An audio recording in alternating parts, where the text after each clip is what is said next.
Cavalcade of America, sponsored by DuPont, maker of better things for better living through chemistry, presents Alan Ladd in Ambulance Driver, Middle East.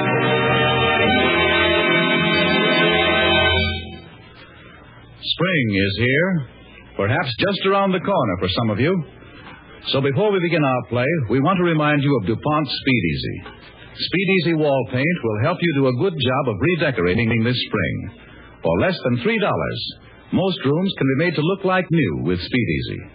Just thin with water, cover the walls with one thick coat, and in 1 hour it's dry. Don't forget, Speed Easy, made by DuPont.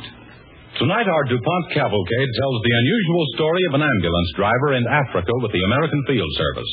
A story written by Arthur Arendt and based on authentic material cabled from abroad by Captain John Patrick of the AFS.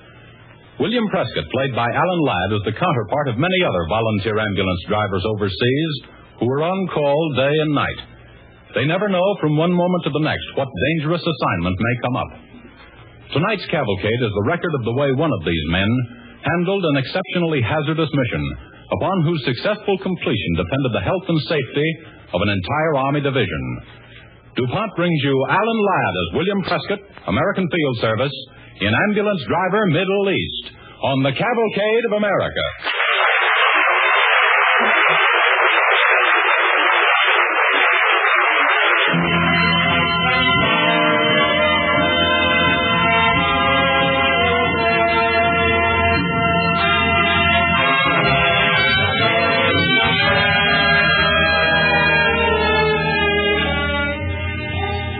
My name is William Prescott, ambulance driver with the American Field Service. Today, the American Field Service is back in action again. We were with the Free French in Syria, with the British in Africa, in Burma, and now in Italy. We're all Americans, recruited in the United States.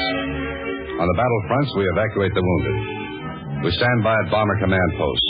We go out with regiments on maneuvers in the Syrian desert. These are some of our jobs, but there are others, like the job he ran into at a casualty clearing station of the British Army in Africa. It started in a bazaar at the crossroads in the mysterious desert.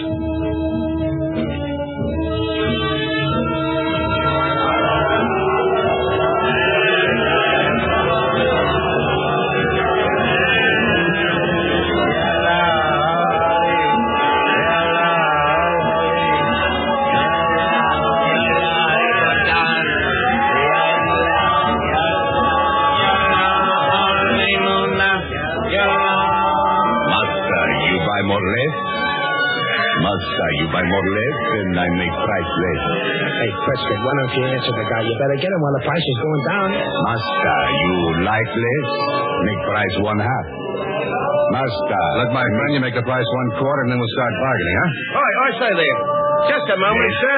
Yes? Yeah? I'm looking for Mr. William Prescott, sir, of the American Field Service. Well, don't look any further, pal. He's your man. Hey, what's up, Sergeant? The colonel would like to see you, sir. Here's the trouble for you, bud. What's he want? He didn't say, Mr. Prescott, but confidentially, I think it's about the epidemic. What epidemic? The one the men aren't supposed to know about, Mr. Prescott. Oh, is it very bad? Yes, really bad, sir. 4 men died this morning. The colonel said you were the one man who could help track it down. Okay, Sergeant, let's go. Epidemics in this country can spread faster than a prairie fire.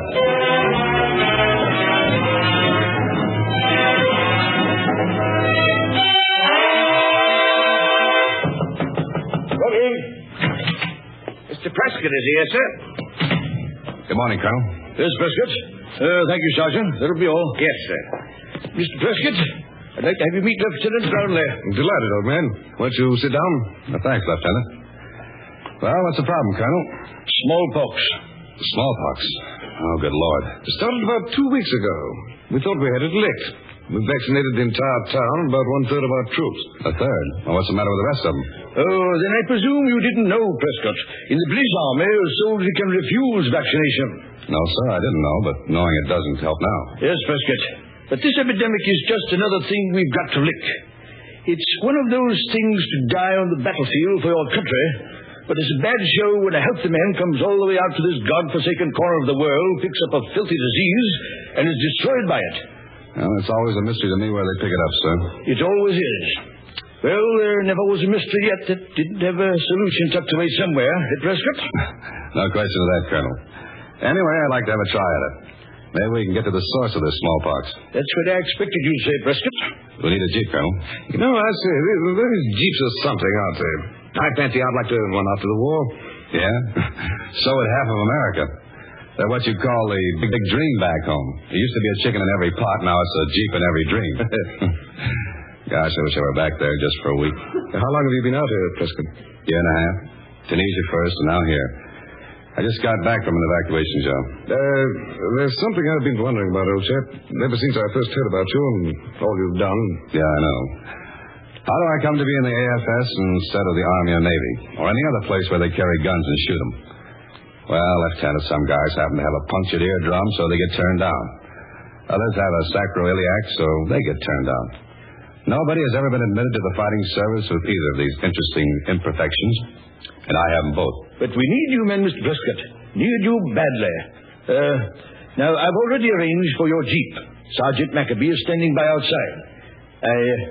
I guess that's all, Prescott. Unless you have any other questions. No, I guess not, Colonel. Fine. Lieutenant Brownlee will accompany you and be of any help he can. He's new out here, but I'm sure he can be of service. As you Yanks say, I'm ready, willing, and able. Luck now, Prescott. Thank you, sir. We'll be needing it.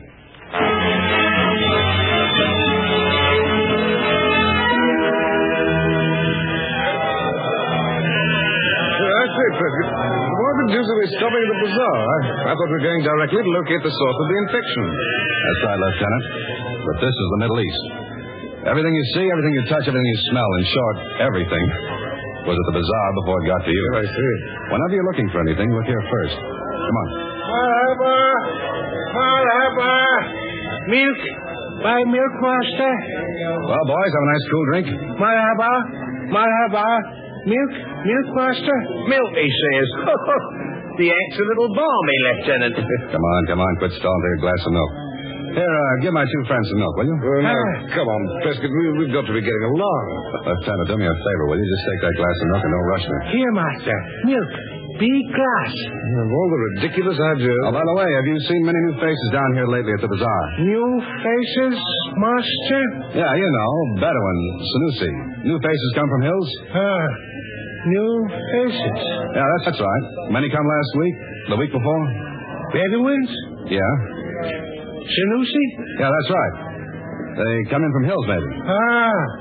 From hills. Milk, master, milk? Now, never mind. I don't want any milk. If I drink any more, I'll turn into a bloomin' churn. Oh, wait a minute, Sergeant. I'll have some milk. Fill them up. Big glass. Yes, master. Milk. Big glass. Very big glass. Hey, that's not bad. Not as good as Connecticut, but not bad. Now, about those new faces. Bedouins, maybe. Bedouins? Many come from hills 1 week, 2 week past. Come here, bazaar, sell many things. There you are, Lieutenant. Carry on. So they came down from the hills. Now listen carefully. Did you notice any soldiers, English, like me, at that time? I said, did you notice? He heard you. Why didn't he answer? Why did he talk to you, not to me? Milk. Milk? Yes, master. Big glass, very big glass. Very well. I suppose I'll have to submit to this blackmail again. Here you are. You better drink it now. You hurt his feelings. Oh, rather not, Prescott. Must I? It's horrible stuff. Now, did you notice any soldiers? Soldiers? Many here. Many soldiers. British. Buy many things from Bedouins. I see. Now, one more question. And I have no intention of buying any milk. These Bedouins, were they strong and healthy, or were they sick? Sick? Oh, sick? Yes. Yes, master. Very sick. Many die here in bazaar. Others go back to hills. Oh, yes. Very bad sick. Very bad. That does it. Come along, Lieutenant. We better report this to the colonel.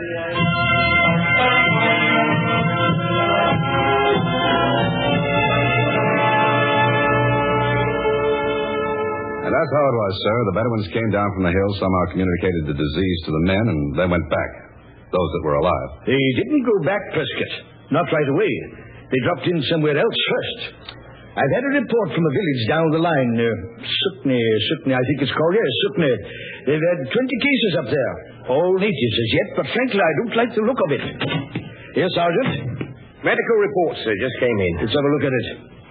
You may go, Sergeant. Yes, sir. Well, it's here. What's this, sir? Gentlemen, we've got a full-scale man-size epidemic on our hands. This report is from Gudari. They've had 42 cases since yesterday. Gudari is just north of here. Well, that's a nice mess. No, Colonel, at least knowing where it's broken out this time, we shouldn't have too much trouble. You're very optimistic, Prescott, because I believe you're in for a good deal of trouble.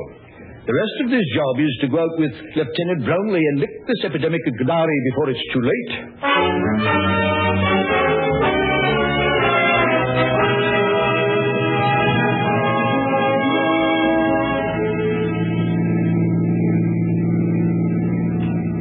Wow. Even a sandstorm be welcome right now. 6.5 days of nothing but a jeep in the desert. Well, there's nothing to do but keep shoving on. Hey, look over there. I think I see something. By George, so do I. What do you think it is, Prescott? Well, maybe it's a camel. What? This is a camel. In that case, it's probably a herd of them grazing, and that means What? we've found our little infection spreaders, our walking germ cultures. All we've got to do is find a camp, take out the biggest tent, that's where the sheep will be living, talk to the old boy like a Dutch uncle, vaccinate the tribe, and go home. Hey, you're right, Yank. Look now. You can see the rest of the herd. And the tent poles. Right. Come on, let's go.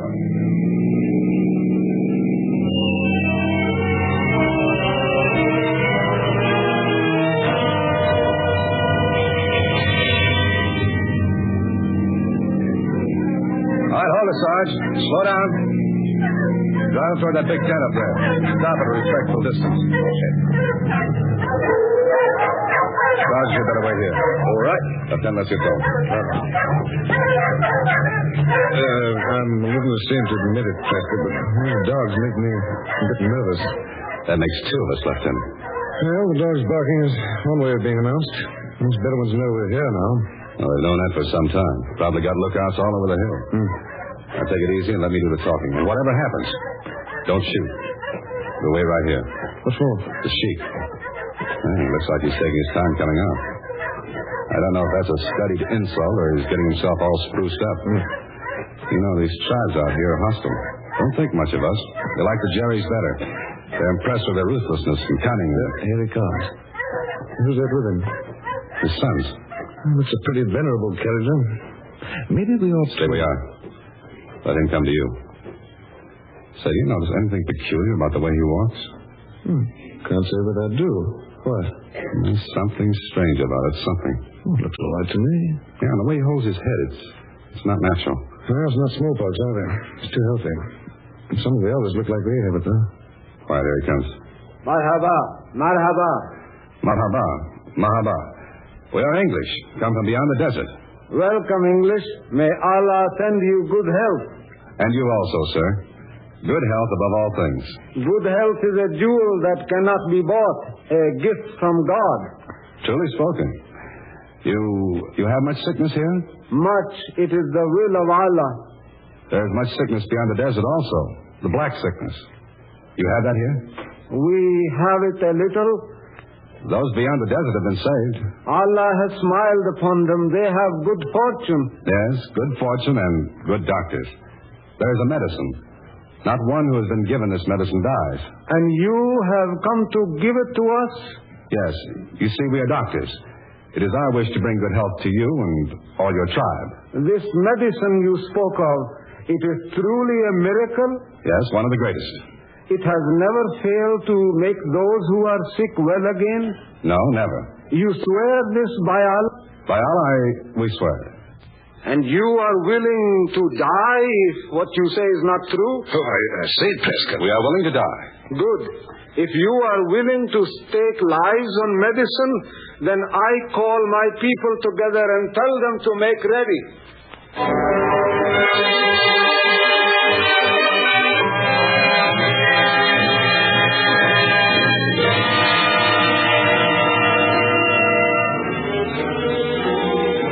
listening to Alan Ladd as William Prescott, American Field Service in Ambulance Driver, Middle East, on the Cavalcade of America, sponsored by DuPont, maker of better things for better living through chemistry.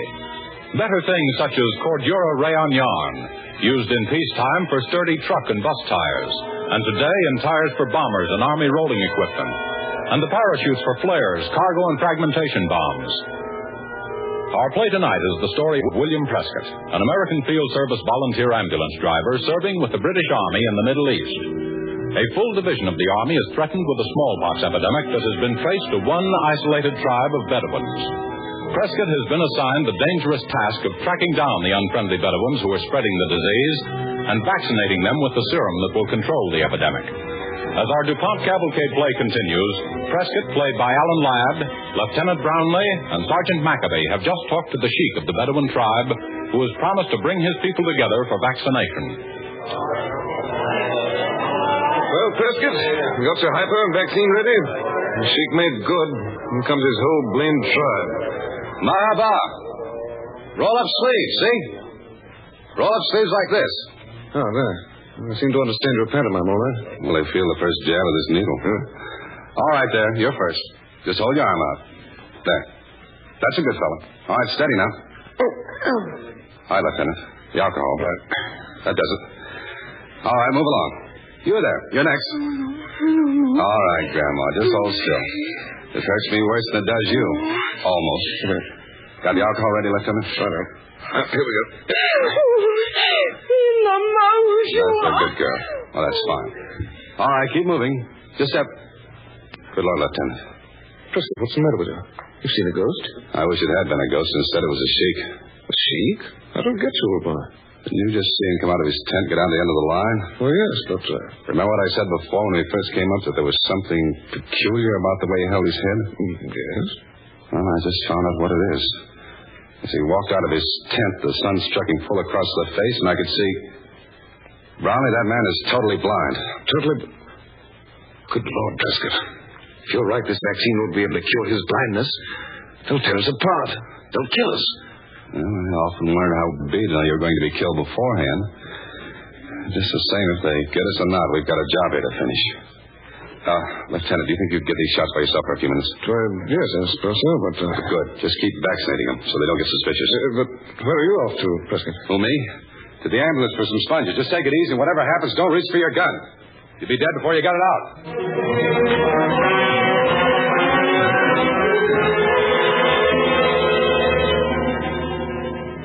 I need some sponges, Sergeant. You'll find them in the flap behind the stretcher. Righto. By the way, Sergeant, that machine gun of yours, could it shoot, say, 50 rounds without falling apart? Oh, I think it would be persuaded, sir. Could the man who was aiming it put the bullets exactly where he was told? That depends on who the man is, sir. Sure. Now, could this man come close enough to kick up dust at their feet and blow the turbans off their heads and still not hit them? If the man was me, he could. Good. Now, listen carefully. 5 minutes after I leave, crawl up to that ridge over there. And I said crawl. Get your gun set up. Take your time. There'll be no hurry. Yes, sir. The signal will be a whistle from me. The first one you hear. Is that clear? Yes, sir. Aim carefully. If you kill one of them, there'll be trouble. The Army can't afford that. They've got other fish to fry right now. One thing more, Sergeant. If that gun of yours should jam, you hop in an ambulance and go home. Go home, sir? Yes, my friend, and that's also an order.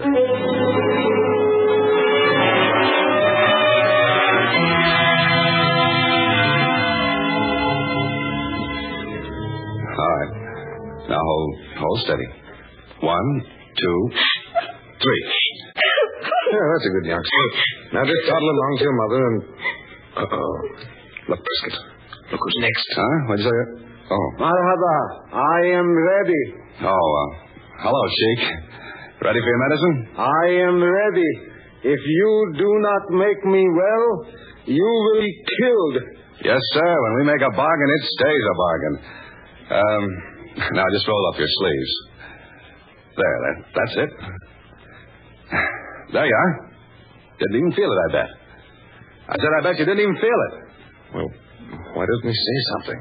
I don't know, but I think we'd better just back away a safe distance and make as if we're packing up. Come on, Brownlee. Wait!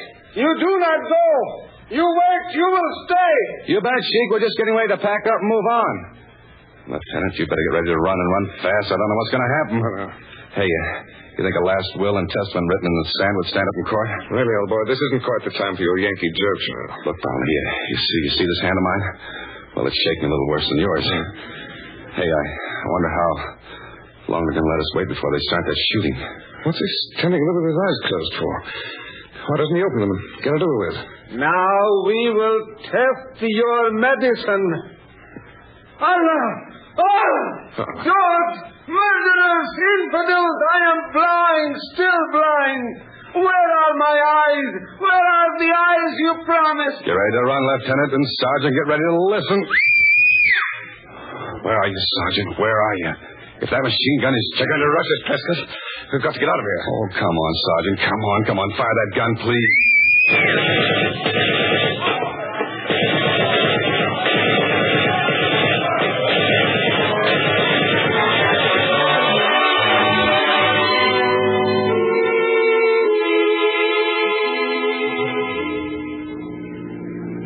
Well, it worked, Sergeant. It worked. All such a blooming thing worked, and I didn't pop a one of them. Well, Prescott, they certainly scattered, didn't they? Just like the old saying, he who fights and runs away. Yeah, I know. Lives to fight another day.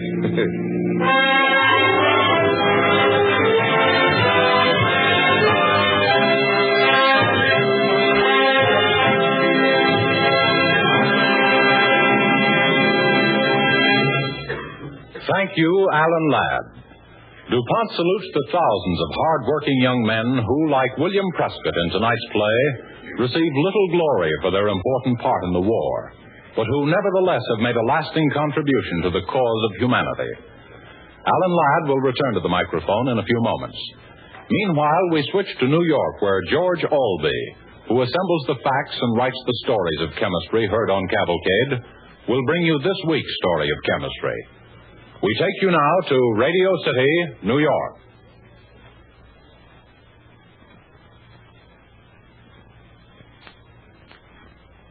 Good evening. My story of chemistry tonight is about the father of chemistry, Lavoisier, a great Frenchman, a great scientist, and a great humanitarian. At the DuPont Company, we feel a special reverence for this man because he was the father of modern chemistry and because he was the friend and guiding genius of Eleuthère Irénée DuPont, who came to America and founded the DuPont Company. So it was fitting that Mr. Lamont DuPont was one of the speakers chosen to honor the 200th anniversary of Lavoisier before the Society of Chemical Industry last Friday. 200 years ago, chemistry was a hodgepodge of mysticism and magic with a lot of fancy names, terms like butter of arsenic and flowers of zinc. Lavoisier changed all that. He said, I want the facts, and he went after them. He weighed his materials. He was actually the first one to use the chemical scales as an instrument of precision.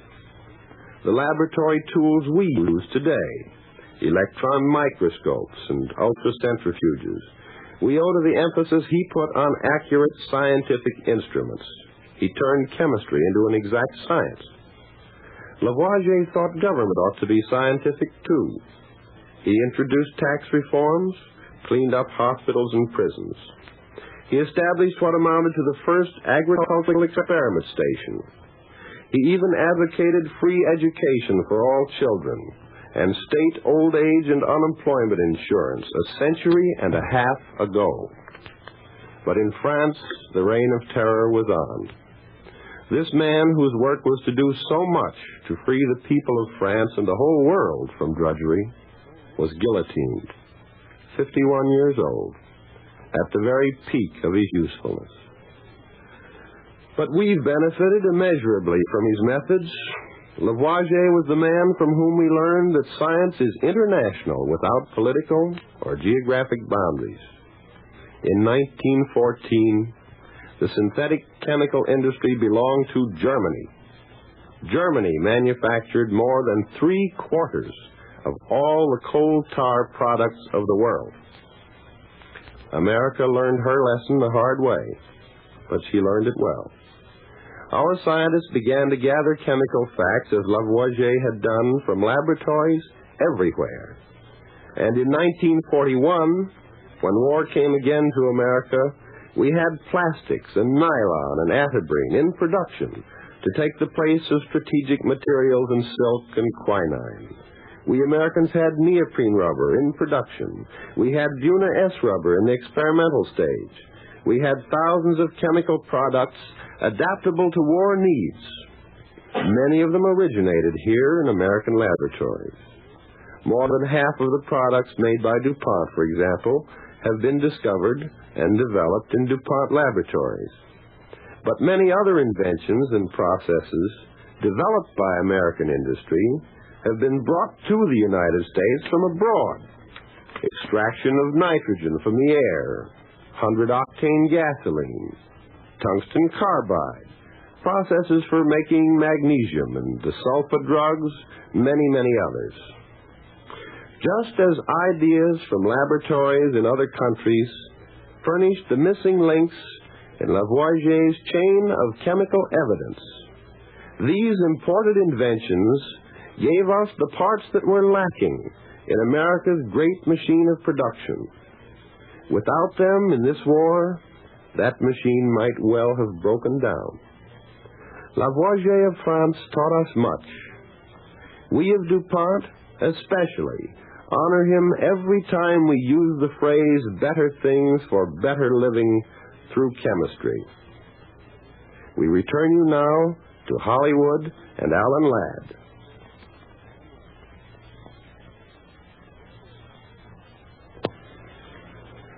And here is Alan Ladd, star of this evening's Cavalcade.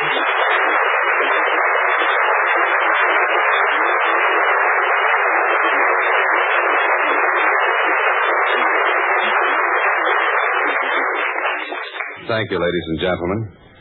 Men like William Prescott of the AFS and ambulance drivers with the Red Cross are able to carry on their work only when they are supplied from home with the equipment they need. Part of their important equipment today is rubber tires. In this war, ambulances and combat vehicles are mounted on rubber. The need for tires is far heavier than anticipated. Despite the progress of America's synthetic rubber program, we still face a critical shortage of tires for civilian use. The only answer is strict conservation. Every car owner is urged to conserve his present tires to the utmost and to have them recapped as soon as they need it. Certainly, this is a small thing to ask when we compare it to what the William Prescotts of this war are doing every day. Thank you.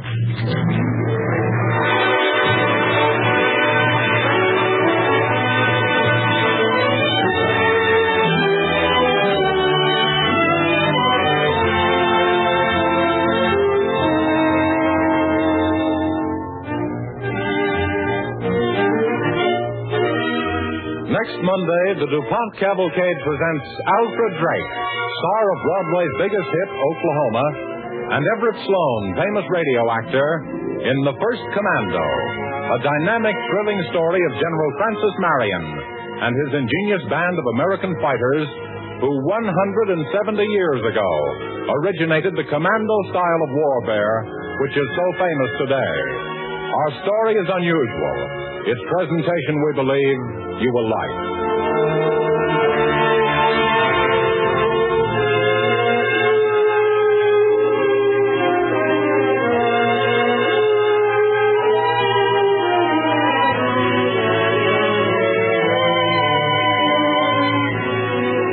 Cavalcade is pleased to remind its audience that Alan Ladd appeared through courtesy of Paramount Pictures, producers of The Miracle of Morgan's Creek. Tonight's DuPont Cavalcade music was composed and conducted by Robert Armbruster. This is James Bannon sending best wishes from the DuPont Company of Wilmington, Delaware. We invite you to listen during the next hour and a half over most of these stations to three fine programs. The Voice of Firestone with Richard Crooks, the Bell Telephone Hour with Helen Trauble, and tonight, in its new time, just 1 hour from now, Information Please.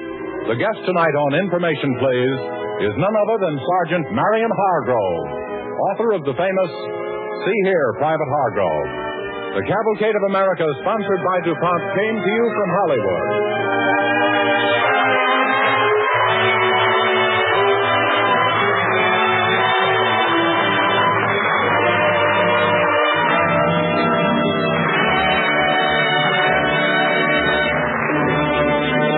This is the National Broadcasting Company.